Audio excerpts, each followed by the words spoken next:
સિદ્ધપુર તાલુકાના કલ્યાણા ગામના સદભાવ યુવા વિકાસ ટ્રસ્ટ કલ્યાણા દ્વારા ગુજરાત સરકારના સામાજિક ન્યાય અને અધિકારિતા વિભાગના સહયોગથી જિલ્લા કક્ષાનો સામાજિક સમરસતા સેમિનાર ડોક્ટર બાબાસાહેબ આંબેડકર ભવન પાટણ ખાતે પાટણ જિલ્લા અનુસૂચિત જાતિ કલ્યાણના નાયબ નિયામક પીડી સરવૈયાના અધ્યક્ષસ્થાને યોજવામાં આવ્યો હતો। આ પ્રસંગે ઉપસ્થિત મહેમાનોના હસ્તે ડોક્ટર બી.આર. આંબેડકર અને બાબુ જગજીવન રામના તૈલી ચિત્રને પુષ્પાંજલિ અર્પણ કરી તેમજ દીપ પ્રાગટ્ય કરી કાર્યક્રમને ખુલ્લો મૂકવામાં આવ્યો હતો।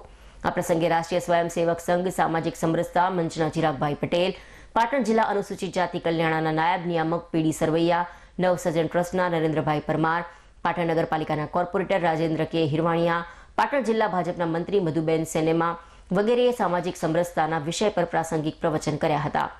આ પ્રસંગે અખિલ ભારતીય રવિદાસિયા ધર્મ સંગઠનના ઉપાધ્યક્ષ દિનેશભાઈ ડી પરમાર, એડવોકેટ ભારત ભાગ્ય વિધાતા લક્ષ્મીચંદ સોલંકી, વિનોદભાઈ શ્રીમાળી, તુલસીભાઈ ચૌહાણ, વિનોદભાઈ કરેલિયા, ગણપતભાઈ સાધુ સહિત સામાજિક આગેવાનો અને સમાજના યુવાન ભાઈ બહેનો મોટી સંખ્યામાં ઉપસ્થિત રહ્યા હતા।